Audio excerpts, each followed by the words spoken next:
Girlfriend girlfriend के बारे में पूछ रहे हैं तो कई बंदे ज्यादा खुश हो जाते हैं, फिर खोल देते हैं पूरा अपना बक्सा। यही तो वो ना। मत करना। ऑनेस्टी चाहिए उनको, बट इतनी ऑनेस्टी नहीं चाहिए, ज्यादा ऑनेस्ट नहीं बनना है, ठीक है। हाँ, तो ऑनेस्ट, लेवल में रहना है अपने। ऑनेस्ट और एक्स्ट्रा ऑनेस्टी के बीच में डिफरेंस सीख। Hello, Jai Hind everyone. Today I have Adarsh Bhai with me. So Adarsh has recently got recommended for FCAT entries and he will share all his experiences. And I share a common group with Adarsh where we do practice daily. But मैं कभी कभी उसमें attend करता था because of some of my job problems. So today he will share his experiences with us. So first of all, Adarsh Bhai, very very congratulations to you, brother. And thank you भाई। others पहले बार others like if you will like to tell about yourself your introduction कि कैसे आज तक कितनी SSB दी है, okay. कहाँ क्या क्या रिजल्ट रहा और अभी किस एंट्री से रिकमेंडेशन आई। हम्म। ठीक है, स्टार्ट करता हूँ मेरे प्रोफेशन से। तो मैं एक कंप्यूटर इंजीनियरिंग ग्रेजुएट हूँ, और ये मेरा फिफ्थ अटेम्प्ट था जिसमें मैं रिकमेंड हुआ। ओके। पहले मैं एक first time I was conference out, consecutively 3 times I was screened out, and then I got recommended, and now I have given my PSB, for which I am screening, and I'll give the FSB. So this is the breakup of all my attempts in SSB, and I got recommended in the second conference itself. Okay, and from which board? Gandhinagar, Gandhinagar. I have given 4 SSBs in Gandhinagar, Oh so my I know God. everything about Gandhinagar. अब तो आदत होगी काफी गांधीनगर की। चारों बार मैं गांधीनगर ही गया। Okay, the मुझे पता सेम, था कि मेरे को इन इधर से ही रिकमेंड होना है। The same happen we mean in Prayagraj. I have given my all NDA 4 SSB in Prayagraj. अच्छा। हाँ, तो जैसा आपका गांधीनगर के साथ कनेक्शन है, मेरा प्रयागराज के साथ हो गया है।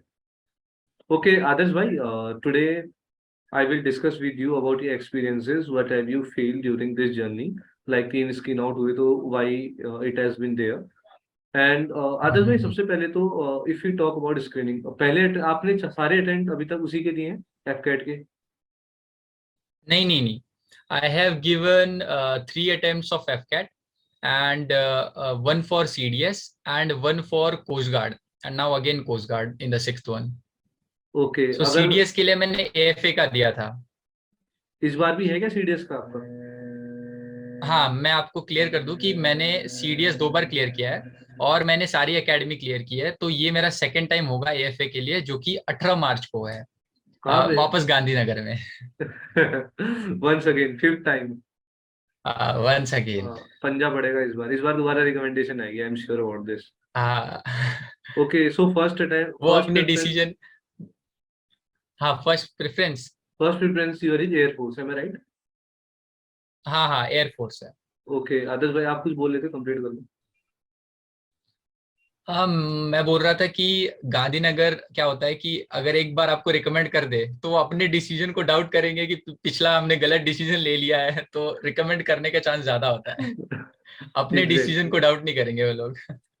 Okay, and we hope and I am very sure you will get recommended from there as well. तो आदर्श भाई, लाइक यस। तीन three times you are screen out and in two times you are hmm. Screen in, so please tell me the differences, what are the mistake you have done in your three attempts when you got screen out, and what are the things you have done when you got screened, क्योंकि air force में थोड़ी भीड़ ज्यादा आती है comparison to आर्मीज direct, indirect entry, return entry से थोड़ी ज्यादा भीड़ आती है एयरफोर्स में। तो कैसे कोप अप किया और क्या मिस्टेक्स रही, प्लीज? एक्चुअली पहली बार जब मैंने दिया था ना, तो I was very open to the new system. तो मेरे लिए बड़ा नया था, और बड़ा मतलब चैलेंजिंग नहीं था, फन था। तो पहली बार तो मैंने ऐसे ही दिया और हो गया।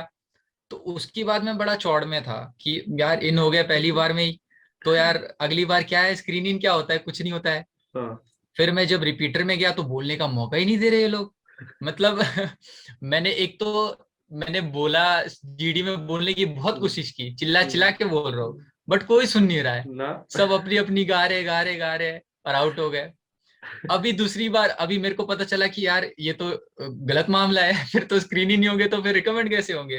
तो फिर मैं अगली बार वापस गया। तो अब क्या था कि मैंने वापस PPDT जो ग्रुप है, जहाँ अक्षय हम लोग प्रैक्टिस करते हैं, तो वहां पे मैंने वापस प्रैक्टिस करना चालू कर दिया।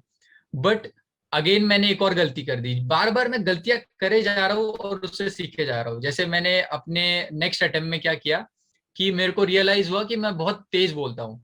जैसे क्या होता है कि आपका नरेशन आता है तो यार धक धक तेज होने लगती है, हार्ट बीट बिल्कुल बिल्कुल फास्ट होती बिल्कुल। है। तो उसमें क्या, आदमी डरा हुआ होता है, फिर एकदम तेज में बोल देता है, एकदम कैसे भी खत्म करना है, 1 मिनट कैसे भी खत्म करना है स्टोरी बोल के। तो मेरा क्या हुआ कि जो स्पीच रेट था, मैंने एनालाइज किया कि मैं बहुत ज्यादा तेज बोल रहा था। हम्म, और अगर आप काम नहीं रहोगे ना पीपीडीटी के नरेशन में, तो आपकी स्टोरी में एक तो आप तेज बोलोगे तो सारा कुछ भूल जाओगे कि बनाई क्या थी मैंने स्टोरी। बिल्कुल। आधी आप लाइन बीच की भूल जाने वाले हो। तो नेक्स्ट टाइम मैं ना बहुत काम था इस टाइम, जैसे मैंने कॉन्जिक्यूटिवली 2 बार इन हो गया हूँ, तो मेरे को स्ट्रैटेजी पता चली कि यार काम रहना है। पीपीडीटी में क्या है, नरेशन आपका बेस्ट होना चाहिए, 1 मिनट आपको बेस्ट बोलना है, 1 मिनट जो भी बोलना है। एग्जैक्ट स्टोरी तो क्या है, आपने बना ली है, जो बनानी थी आपने बना ली। वो आपके उसके बाद आपको इम्प्रोवाइजेशन का भी टाइम मिल जाता है, जब तक वो हॉल से यहाँ तक आएंगे एग्जैक्टली हाँ। तब तक आप रिकॉल करते रहो।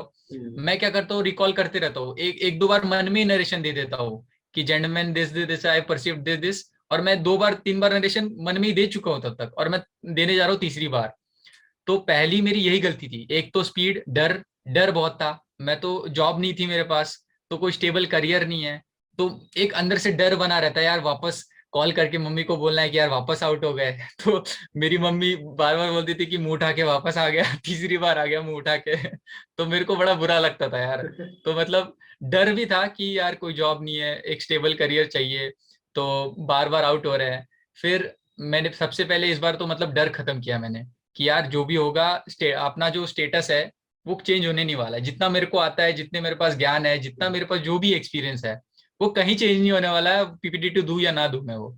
तो इस बार बड़ा कॉन्फिडेंट था मैं था कि वो फेलो ऑफिसर है मेरे, मैं भी ऑफिसर हूँ। क्योंकि एक मैंने कोट सुना था कि आप ऑफिसर ट्रेनिंग के बाद नहीं बनते हो या ट्रेनिंग में नहीं बनते हो, आप उससे पहले ही बन जाते हो जब आप उसकी तैयारी कर रहे होते हो। तो मैंने एनालाइज किया कि I am an officer and they are my fellow officers, I have to talk with them just simple. इस बार मैंने बहुत सिंपल रखा। जो भी मैंने एक फॉर्मल वे बनाया स्क्रीन इन का, कि कैसे आपको ऑब्जर्व करना है पिक्चर को, क्या निकालना है पिक्चर से, कि यार ऑब्जेक्ट्स निकालने हैं, पर्सन निकालने हैं, उनके कपड़े निकालने हैं कि क्या कपड़े पहने हुए हैं, क्या बैकग्राउंड है, क्या फोरग्राउंड है। तो ये सब मैं एनालाइज करके फिर 30 मिनट पूरा ऑब्जर्वेशन पे देके फिर मैं रिलेशन निकालता था कि यार क्या प्रोफेशन हो सकता है उसका, क्या इन दोनों में रिलेशन हो सकता है, क्या वो ऑब्जेक्ट का परसेप्शन हो सकता है, कोई भी चीज हो।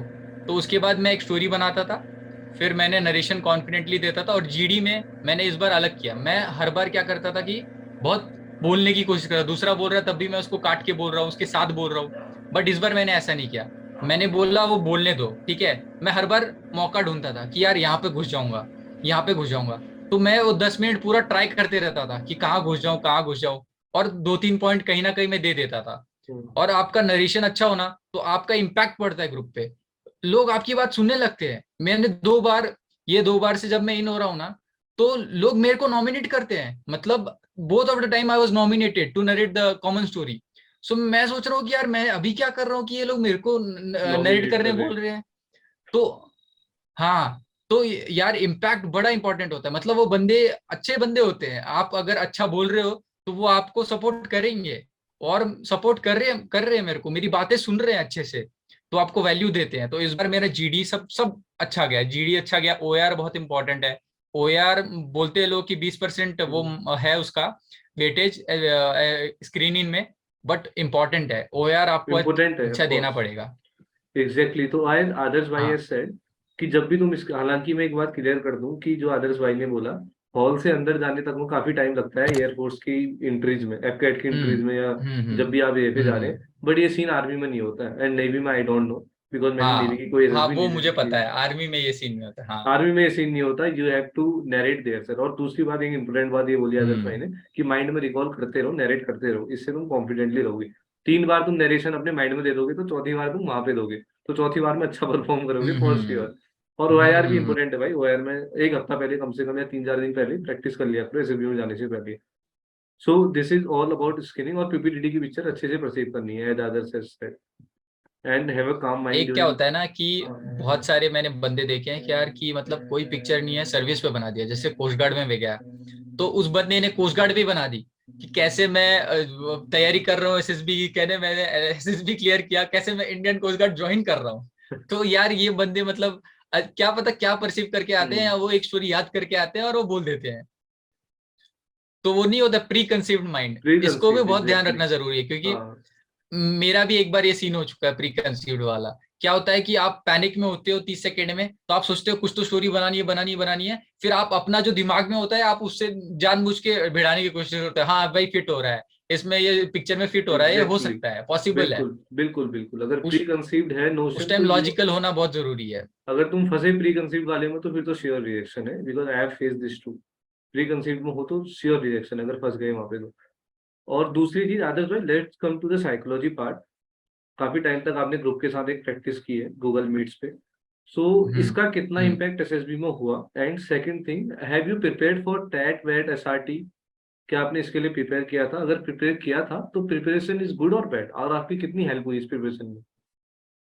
ओके, तो साइकोलॉजी का बोलूंगा, मैंने बिल्कुल प्रैक्टिस नहीं किया।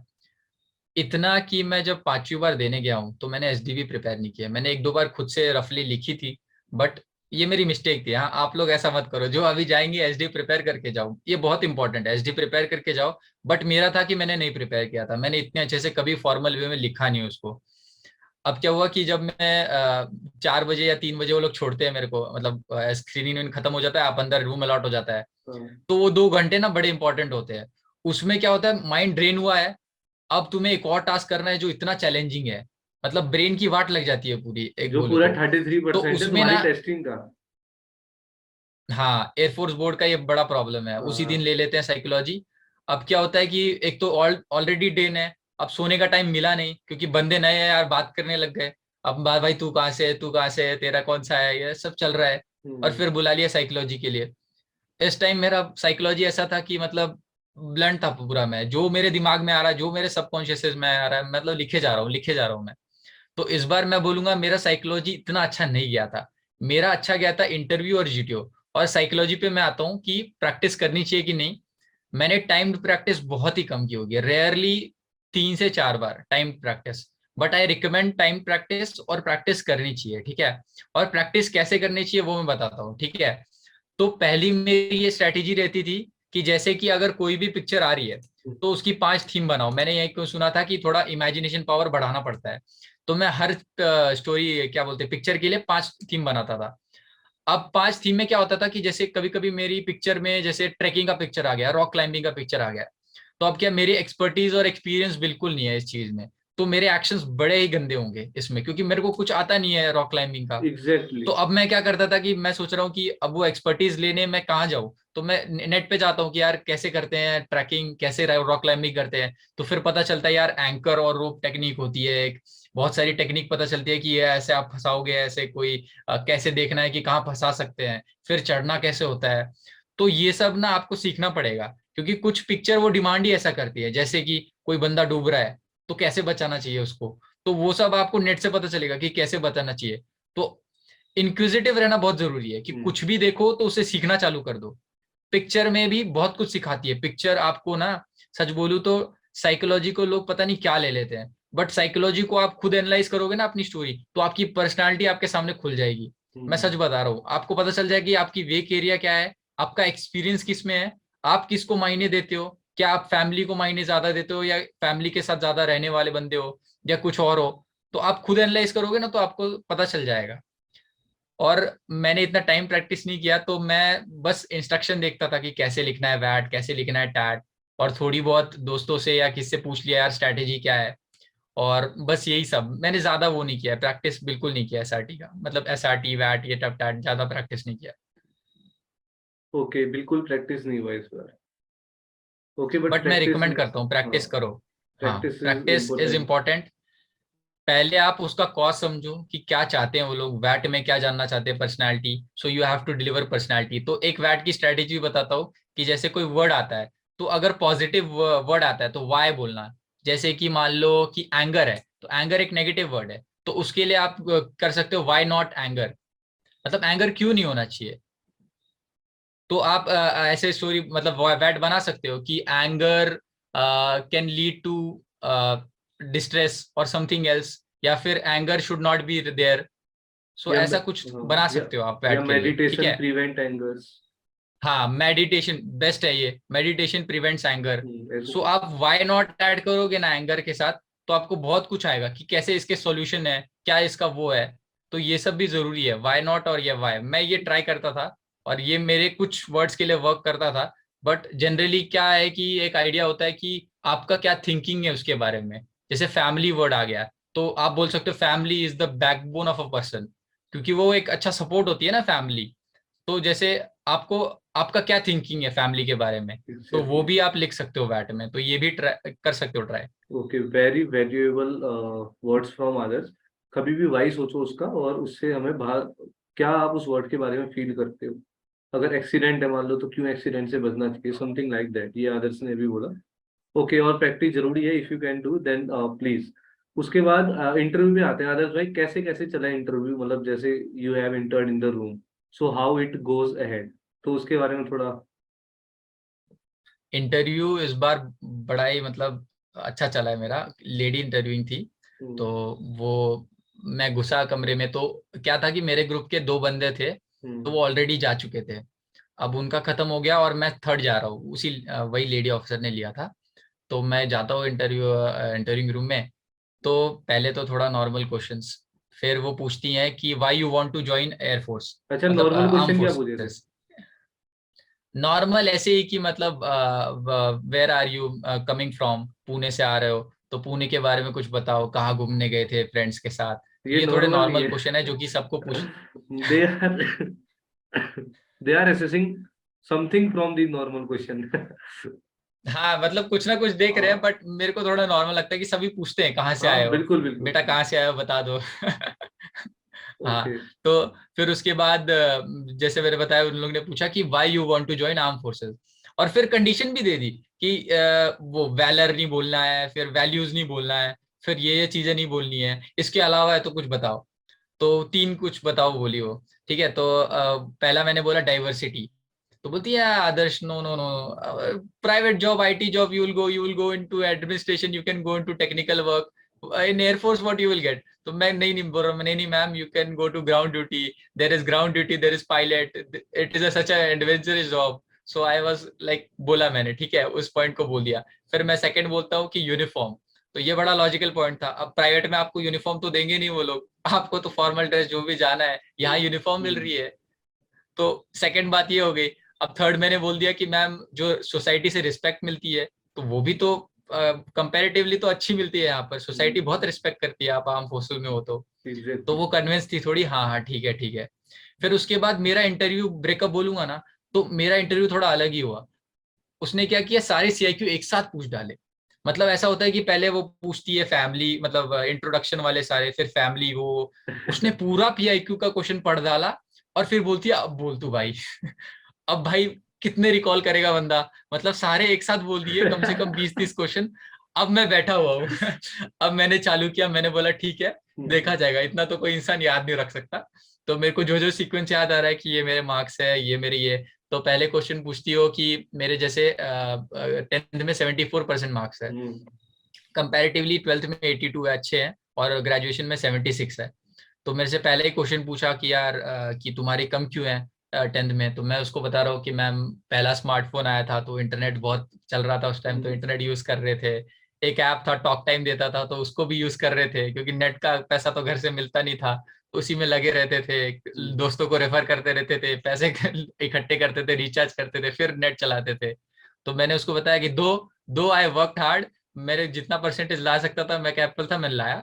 बट मेरे को रियलाइज हुआ कि मेरी एकेडमिक्स को मेरे को और इम्प्रूव करना है। तो मैंने फिर बताया कि मैंने 11th-12th में कंप्यूटर साइंस में टॉप किया, फिर मैंने और अच्छे मार्क्स लाए, 82% लाए, तो वो कन्विंस हो गई। तो ये पहला पॉइंट निकल के आता है कि आपको बड़ा कन्विंसिंग आंसर देना है। मतलब कि कोई भी चीज है, या आपके परसेंटेज डाउन हो सकते हैं, 12th में किसी के गंदे आ जाते हैं, किसी किसी का ग्राफ ऐसा नीचे वाला रहता है, 10वीं में एकदम फोड़ किया है, फिर नीचे नीचे गिर रहे हैं। तो उनका बड़ा सीन हो जाता है कि यार तुम तो आगे आगे गिरे जा रहे हो, ट्रेनिंग में तो तुम जमीन में घुस जाओगे, कुछ कर नहीं पाओगे ट्रेनिंग में। तो ये, इसका ना एक अच्छा आंसर देना पड़ेगा कि एक्स्ट्रा करिकुलर में ज्यादा इन्वॉल्व थे, या फिर कुछ और कर रहे थे। तो लॉजिकल आंसर देना बहुत जरूरी है। और इन्वॉल्व थे फिर तो जैसे तभी इंटरव्यू में, बोलना भाई। हाँ इन्वॉल्व, अगर मैं व्यूअर से बोल रहा हूँ, अगर इन्वॉल्व थे तो तभी देना कि एक्स्ट्रा करिकुलर में इन्वॉल्व थे। he is involved in नहीं this, that's why मतलब he is saying.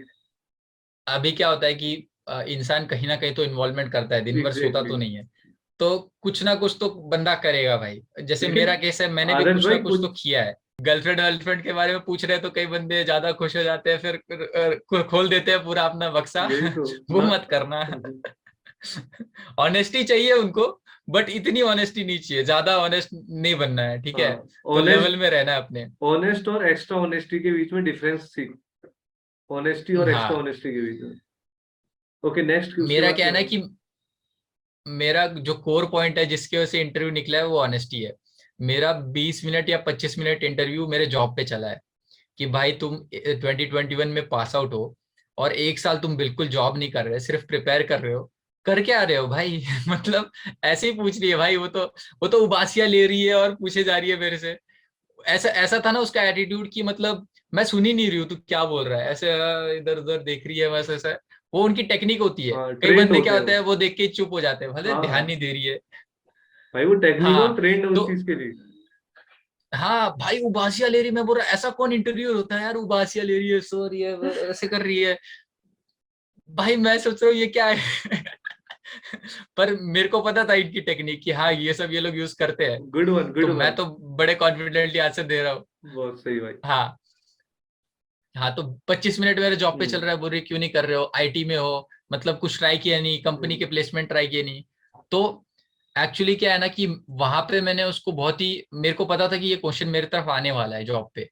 तो मैं उसके लिए ना काफी प्रिपेयर्ड था, मैंने खुद से ही आंसर बना के रखे थे कि हाँ ये बोल सकता हूँ मैं, और ये लॉजिकल है और रियल थे। ऐसा नहीं कि मैंने कोई झूठ बोला, मैंने रियलिटी बताई कि मैं क्यों नहीं जॉब कर रहा था, क्यों मैं सीडीएस की प्रिपरेशन या एफकेट की प्रिपरेशन कर रहा था। इंस्टेड ऑफ मेरे को जॉब मिली थी इन्फोसिस में और मैंने नहीं किया ज्वाइन, तो क्यों नहीं ज्वाइन किया। और फिर उसके बाद मैंने बताया उसको कि मतलब 1 साल बाद मैं जॉब करने वाला था, अगर मेरे से ये नहीं होता तो मैं पक्का जॉब करता। बट मैंने उसको एक्सप्लेन किया कि 1 साल में मैंने क्रैक किया है सारे एग्जाम। तो एक अचीवमेंट बताना भी बहुत जरूरी है, कि एक सेलिंग पॉइंट होता है सबका, ठीक है, कि आपको ना इंटरव्यूअर को सेल करना है अपने आप को। और सेल कैसे कर सकते हो कि आपको अपनी अचीवमेंट्स बतानी पड़ेंगी। जैसे मैंने सब कुछ बताया उसको कि मैंने इतने प्लेसमेंट क्रैक किए हैं, मैंने बैठा नहीं हूँ सिर्फ, मैं जॉब दे रहा हूँ। मतलब अभी आईटी का क्या है आपको पता हो, ग्रोथ थोड़ा डाउन हो गया है। हम्म तो अभी क्या हो रहा है, कोई भी नोटिफिकेशन आ रही है तो जॉब के लिए 6 6 महीने लगा दे रहे हैं वो लोग जॉब देने में। तो मेरे को भी वो चैलेंज फेस करना पड़ रहा था, मेरे को लग रहा था यार इजी है, आईटी जॉब मिल जाएगी आराम से, बट मिल नहीं रही है। तो यार बड़ा स्ट्रगल करना पड़ता है कि यार दूसरे फील्ड में भी जाओ, सोचना पड़ता है। टीचिंग जॉब के लिए भी अप्लाई करना चालू कर रहे हैं, सेल्स जॉब के लिए भी अप्लाई कर दिया है मैंने। और फिर मैं आईटी जॉब पे तो लगा हुआ हूँ कि यार लिंक्डइन पे प्रोफाइल बना रहा हूँ, रेज्यूमे बना रहा हूँ। आधा टाइम तो 1 घंटे रोज रोज जॉब अप्लाई करने में जा रहे हैं कि भाई इस कंपनी में अप्लाई, इस कंपनी में अप्लाई। तो ये स्ट्रगल चल रहा है। उस साथ साथ में मैं दूसरे जैसे सीपीओ है, सीपीओ भी दिया है मैंने, तो सीपीओ भी दे रहा हूँ। फिर एक रिलायंस जीसीएस करके है, वो भी दे रहा हूँ मैं। सारे एग्जाम सारे वो, तो यही यही मैंने उसको साफ साफ नरेट कर दिया कि ये मैंने किया है, सबका मैंने स्टेज 2 क्लियर किया है, सबका मैं स्टेज 2 के लिए अभी हूँ। और मैं अश्योर करता हूँ आपको कि मेरे को 1 2 महीने में पक्का जॉब मिलने वाली है। तो अश्योरेंस तक मैंने दे डाली है इंटरव्यूअर को कि मुझे जॉब मिलेगी ही मिलेगी। और मैंने ऐसा नहीं है कि मेरे को जॉब नहीं मिल रही है, मेरे को पहले जॉब मिली थी 2 प्लेसमेंट्स, मैंने उसके बारे में भी बताया उनको। तो वही है कि जब लास्ट में हम लोग एक इंसिडेंट हुआ, जैसे 3 बंदे रिकमेंड हुए थे हमारे बैच में। तो लास्ट में हम लोग ऑटो में बैठे हुए थे, तो हम डिस्कस कर रहे कि भाई यार मेरा इंटरव्यू ऐसा था ना कि मैंने उसको अपने आप को बेचा है बस। एक बंदा बोल रहा है भाई यार सेम, मैं तो उसको बोल रहा भाई ये तो सेम मैंने किया है भाई। मैं अपने अचीवमेंट बता बता के उसको बस बोल रहा हूँ कि हाँ भाई ले लो मेरे को, मेरे सेम इतने इंटरव्यू, अंदर ये है, मेरे अंदर ये है। उसका सेम इंटरव्यू हाँ मतलब नहीं नहीं, सेम इंटरव्यूअर ऑफिसर नहीं था, एक अलग था। तो एक है कि सेलिंग पॉइंट भाई, मतलब अपने अचीवमेंट्स को बताओ, अच्छे से बताओ क्या किया है। जो इवेंट्स मैंने एक्स्ट्रा करिकुलर किए थे उसको भी बहुत डिटेल में बताया मैंने। जैसे मैंने पेड इवेंट्स होते हैं, उसके लिए थोड़ा आपको टेम्परेरी बेसिस पे पेमेंट मिलता है हर दिन का।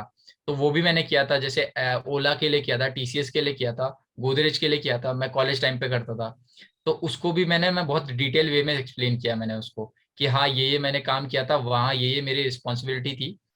तो इंटरव्यू का क्या है ना कि आपको खुद के बारे में इंट्रोस्पेक्ट करना है, जितनी भी चीजें, जैसे पहली बार मैं ये चीज भूल गया था कि ये मेरी स्ट्रेंथ थी, ये मैं उसको बता सकता था कि ये इवेंट्स मैंने किए हैं, क्या क्या मैंने रोल परफॉर्म किया। तो इंट्रोस्पेक्ट करो और ट्राई करो कि मतलब पीआईक्यू आपका क्लियर हो, एकदम क्लियर हो। पीआईक्यू पहले से लिख लो एक दो बार अच्छे से, उसको बार बार रिकॉल करो क्या लिख रहे हो आप। क्योंकि क्या होता है कई कई बार लोग लिख देते हैं फिर भूल जाते हैं, इंटरव्यू के टाइम भूल जाते हैं कि मैंने लिखा क्या था। तो ट्राई करो कि आपको याद हो जाए कि आपकी हॉबी क्या है, आपकी ये क्या है, और उस पे जेन्युइनली वर्क करो। और इंट्रोस्पेक्शन तो बहुत इंपॉर्टेंट है, इंट्रोस्पेक्ट करो। और मैं हॉबीज लिखी बोलूंगा थी कि कुछ? मॉक इंटरव्यू भी दो। हाँ। आदर्श भाई, हॉबीज लिखी थी कुछ आपने? हाँ, मैंने जैसे लिखी थी रीडिंग, राइटिंग लिखी थी, और मैंने टीचिंग भी लिखी थी।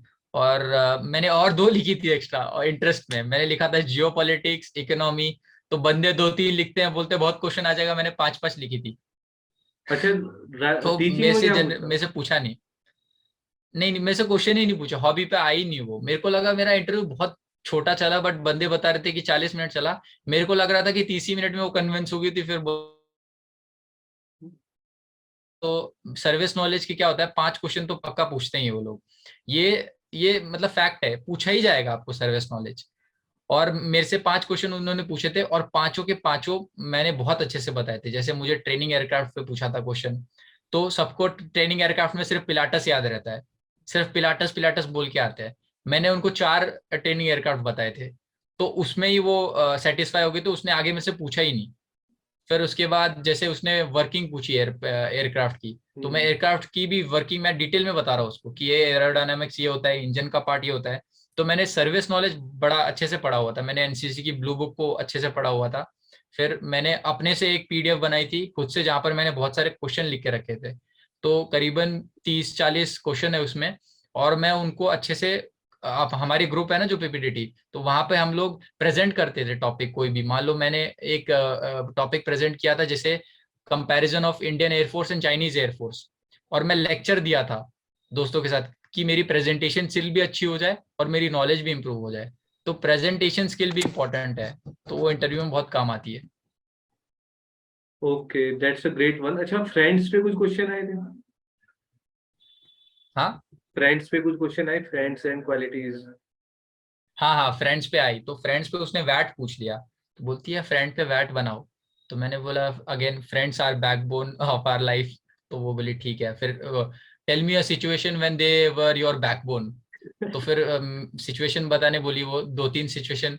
तो मैं गिना रहा हूँ कि हाँ, एक बार मम्मी चली गई थी और सारे फैमिली चले गए, तो मेरे दोस्तों ने मेरे को खाना ऑफर किया था घर पे, मैं उनके घर पे ही खाता था क्योंकि मेस का खाना अच्छा नहीं था। एक दो मैंने सिचुएशन ऐसे उनको बताए कि ये सिचुएशन में बैकबोन हुए हैं। फिर बोलती है कि tell me a situation when you you help your friends. तो वो भी सिचुएशन मैंने बताई। ये तो मतलब नॉर्मल क्वेश्चन है, ये जो रिपीटर है उसको तो याद होते हैं ग्रंथ की तरह। उन लोग को याद रहता है कि हाँ भाई ये पूछने वाले, तो पांच सिचुएशन घर से बना के जाओ। तो ये भी मेरा केस था कि मुझे पता था कि ये क्वेश्चन आने वाला है, और मैंने जो भी था मैंने बनाया था, मैंने वही बताया उनको। Okay, that's great. तो this is the end of interview. Let's come to the GTU. GTU में hmm. How do you prepare for your GTU part? Actually मैंने ना कोई कोचिंग ली नहीं है, तो मेरा क्या है कि मैं जो भी करता हूँ जीटीओ के लिए ऑनलाइन ही करता हूँ जैसे भी हो पाए। पहली बार मेरा एक्सपीरियंस हो गया था, पहली बार कॉन्फ्रेंसिंग तो हुआ था कि स्ट्रक्चर्स कैसे होते हैं। पहले तो सिर्फ वीडियो में देखा था, एक ऑलिव ग्रीन्स की वीडियो आती है, तो उसमें अशोक सर है शायद। तो वो उनकी जीटीओ मैंने सारी देखी है और दो तीन बार देखी है। तो उस टाइम में क्या करता था कि वीडियो पॉज करके खुद से सॉल्व करता था, ट्राई करता था कि क्या मैं कैसे आइडिया देख के सॉल्व कर सकता हूँ। तो वो जो आइडिया लगाते थे उसको भी मैं ट्राई करता था कि ये क्या आइडिया कैसे वर्क कर रहा है, क्या वर्क कर रहा है। और फिर जब हम ग्रुप में हम प्रैक्टिस करते थे, एक पीडीएफ आती है जिसमें जीटीओ के बहुत सारे पिक्चर होते हैं, अराउंड 200 या 150 पिक्चर्स हैं, सारे स्ट्रक्चर्स के पिक्चर हैं।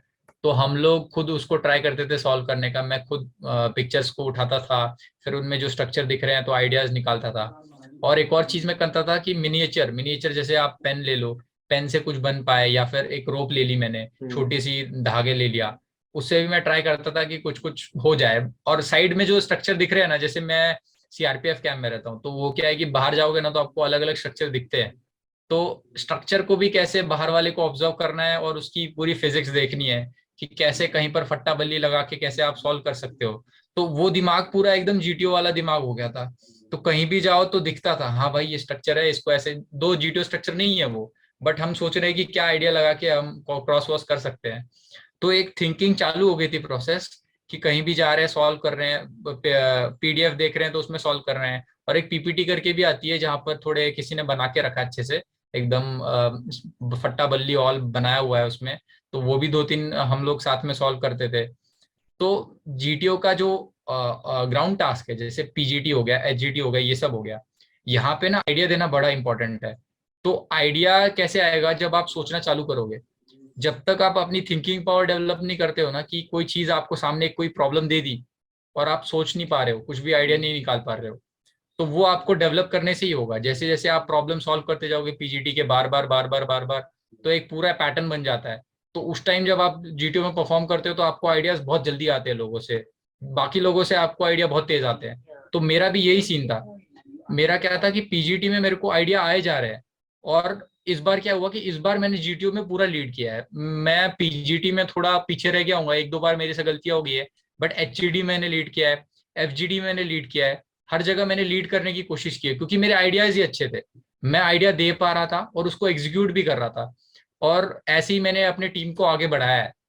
तो पीजीटी ये सब जो ग्राउंड टास्क है, इसमें आइडियाज बड़े इंपॉर्टेंट है। ये पहला हो गया। और आईओ में क्या है कि आईओ में भी एक फिजिकल टास्क है, तो जहां पर आप ना आईओ में जाने से पहले ना फिजिकल स्ट्रेंथ करना चालू कर दो। जैसे आर्म स्ट्रेंथ हो गया, उधर होता है वो रोप क्लाइंबिंग। वो रोप क्लाइंबिंग के लिए टेक्निक चाहिए अच्छी, और हैंड स्ट्रेंथ बड़ा अच्छा चाहिए। तो मेरे से इस बार हुआ ही नहीं वो। मैंने क्या हुआ कि मैं बोला इस बार ट्राई करूंगा इसको, तो मैं गया, पर मैं मेरे को बीच में ही समझ गया कि अब नहीं होने वाला मेरे से। मैं उतर के नेक्स्ट लेक्चर पे चला गया चुपचाप। तो ये हैंड स्टैंड और ये फिजिकल एक्टिविटी करो, क्योंकि आपको भी इंजरी नहीं लेनी है ना उधर। मतलब आप ऐसे ही सोए पड़े हो और फिर एक दिन जाते हो एसएसबी में और कुछ तुड़ा तुड़ा के आ जाते हो, कई लोग का इंजरी हो जाता है।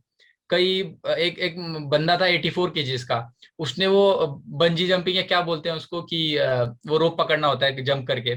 तो वो उसने पकड़ा और वो मतलब उससे छूटने वाली थी। तो क्या होता है कि अगर आप पकड़ के छूटोगे ना तो वो छिल जाता है पूरा हाथ।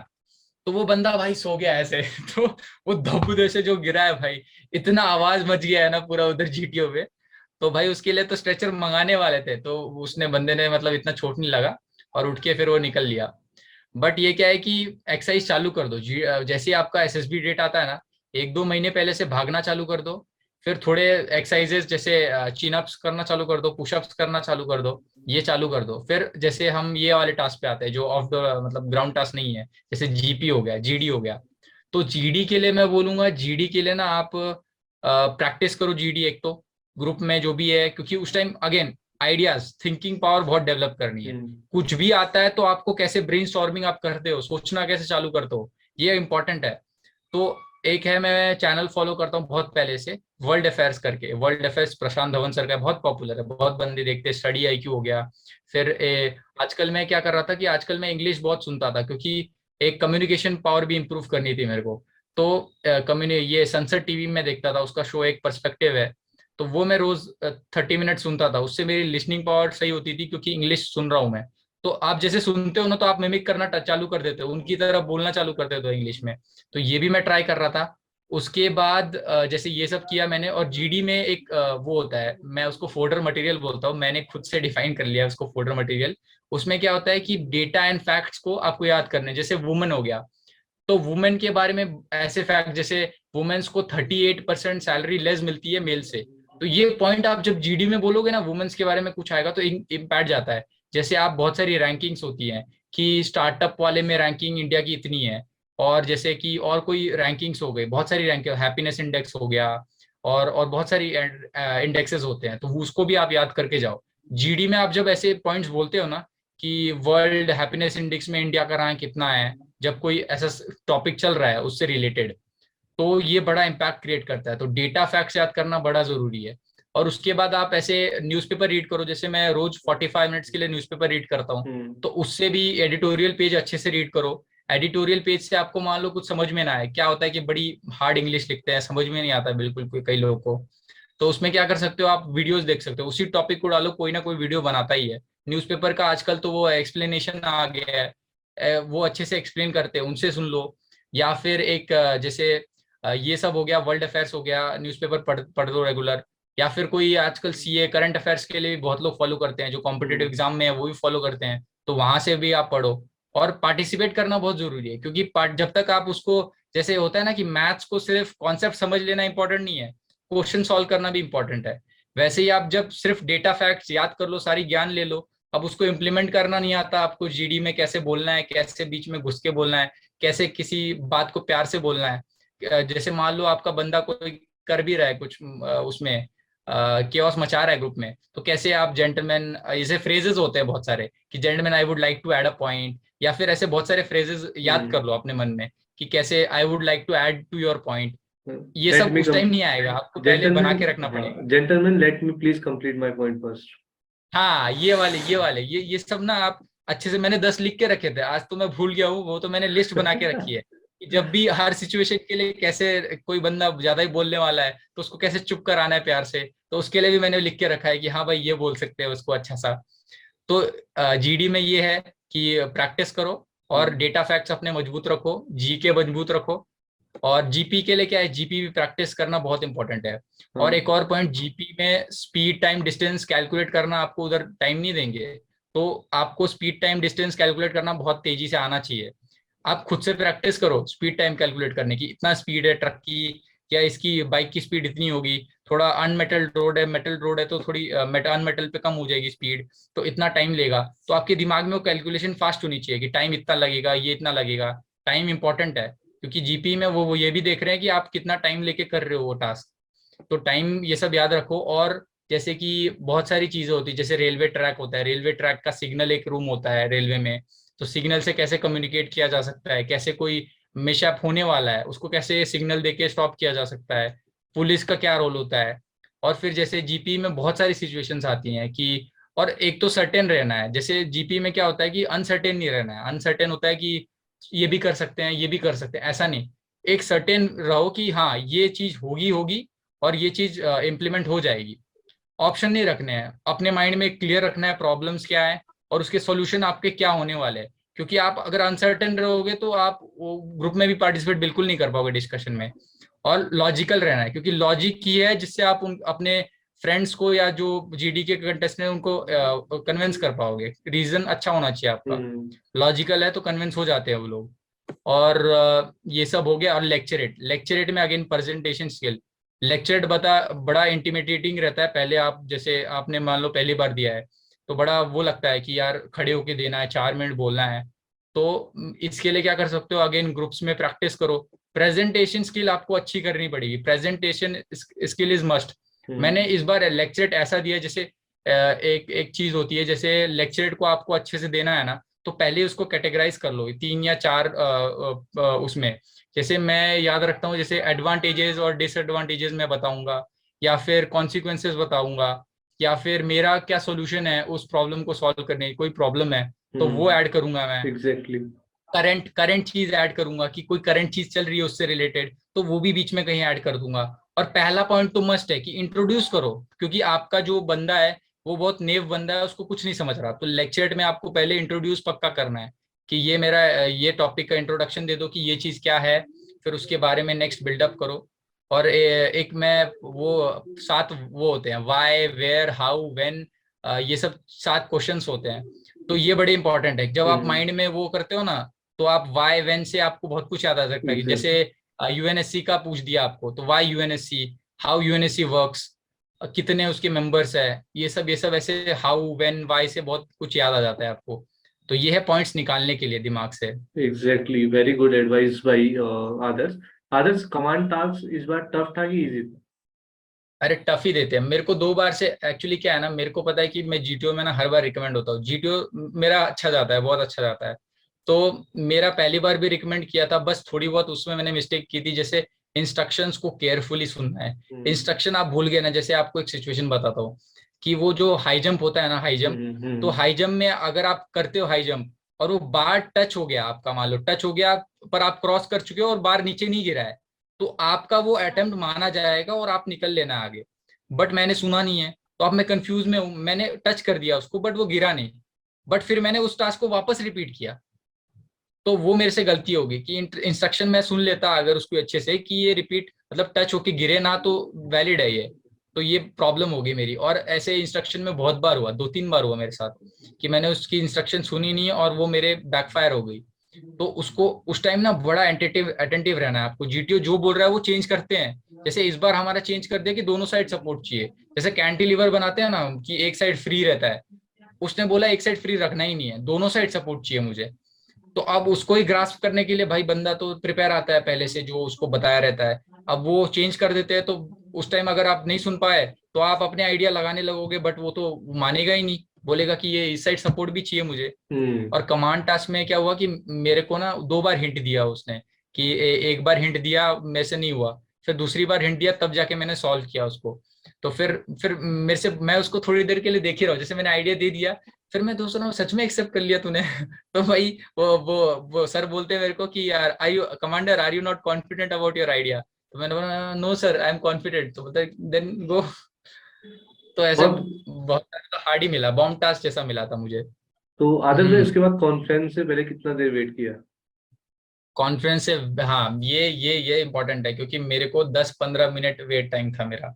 तो मुझे समझ गया था कि लेने तो वाले हैं लोग, पर मान लो कुछ डाउट रहा तो पूछेंगे कॉन्फ्रेंस में, तो वो डर भी आपस में रहता है। डिस्कस कर रहे हैं। हाँ, डिस्कस किया उन लोगों ने मुझे, अच्छे अच्छे खासे टाइम के लिए डिस्कस किया, 10-15 मिनट के लिए। तो मेरे को ये समझ गया था कि मैं कहीं ना कहीं, मेरे मन में ये शांति थी कि हाँ, अगर डिस्कस कर रहे तो कहीं ना कहीं मैं बॉर्डर लाइन पे हूँ। ठीक है, इस बार नहीं लेंगे तो अगली बार तो लेंगे ना, मतलब पक्का है कि जाऊंगा तो सही। अब इतना डर नहीं था मेरे को। मैं गया कॉन्फ्रेंस में, और कैसा है कि मेरे जो ग्रुप था उसमें 3 आदर्श थे, सेम नाम के आदर्श। तो पहले तो उसका एक क्वेश्चन ये आया कि Adarsh tell me how many Adarsh are there in this group. तो मैंने वो भी गलत बोल दिया, मैंने बोला 4 है, असल में 3 ही थे, मैंने बोला 4। तो फिर पूछता है कि हुम शुड बी रिकमेंडेड। तो मैं हंस के प्यार से बोल रहा सर मी। तो तो हंस के मैं बोला, और उसके बाद फिर पूछ रहे why you should be recommended. तो मैं आंसर कर रहा हूँ why they should not B recommended. तो फिर मैं सोचने लगा, मैं बोला आई थिंक, फिर मैं सोच रहा हूँ थोड़ी देर, फिर बोलता व्हाई यू थिंक। तो फिर मैंने रिप्लाई किया है कि मैंने सर एक ही आदर्श को देखा है और उसका परफॉर्मेंस मेरे को थोड़ा इतना अच्छा नहीं लगा। तो मेरे हिसाब से उसके आइडियाज थे बट थोड़े लो लेवल थे। तो बस फिर वो समझ गया, फिर बोला ठीक है how was your stay and everything. फिर खत्म हो गया कॉन्फ्रेंस। ओके, मतलब क्लियर कर लिया था उन्होंने पहले ही कि चलो लो इसको। हाँ, क्लियर कर लिया था। और बड़े ऑर्डिनरी क्वेश्चन थे तो वो मेरे को समझ गया था, पहले जैसे क्वेश्चन पूछा ना उसने, मैं समझ गया ठीक है हो गया है, अब मजे लेने हैं। ओके। तो इस आराम बार से दिया मैंने कब। इस बार आदर्श भाई 2 ही सीटें क्या फ्लाइंगी? हाँ, 2 ही सीटें फ्लाइंग की, बाकी सारी अदर ब्रांचेस के है। अरे thank you. And Adarsh bhai, thank you for coming today and sharing your experience with us. And I wish you best of luck from my side for thank the you. merit list as well and for further thank you. training. Thank you, bro. Thank you very thank much. You.